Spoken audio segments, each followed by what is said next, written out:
राज्यातील सत्ताधारी मंत्र्यांच्या विरोधात डोंबिवलीमध्ये शिवसेना उद्धव बाळासाहेब ठाकरे गटाने आज अनोखे आंदोलन केले आहे। पत्ते खेळणाऱ्या मंत्री आणि वेटरला मारणाऱ्या बॉक्सर मंत्र्यांची वेशभूषा धारण करून कार्यकर्त्यांनी सरकारचा निषेध केलाय। शिवसेना जिल्हा प्रमुख दीपेश म्हात्रे यांच्या नेतृत्वाखाली हे प्रतिकात्मक आंदोलन करण्यात आले। या आंदोलनात कार्यकर्त्यांनी सरकार विरोधात जोरदार घोषणाबाजी करत आपला रोष व्यक्त केलाय। मंत्र्यांच्या गैरवर्तनामुळे राज्याची प्रतिमा मलिन होत असल्याचा आरोप यावेळी करण्यात आलाय। हे आंदोलन लोकांचे लक्ष वेधून घेणारे ठरले।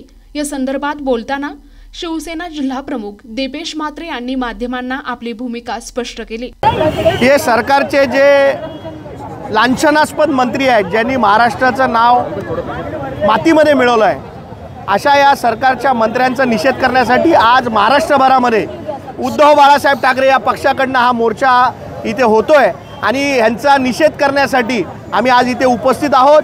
आणि या सरकारमध्ये जे मंत्री आहेत त्यांनी या सरकारमध्ये महाराष्ट्राचं जे वाटोळं केलं आहे त्याच्यासाठी त्यांचा निषेध करण्यासाठी आम्ही इथे उपस्थित झालेलो आहे। आणि महाराष्ट्रभरामध्ये आज उद्धव बाळासाहेब ठाकरे पक्षाकडनं या चड्डी बनियान गँगचा निषेध होतोय। NTV न्यूज मराठी, कल्याण, ठाणे।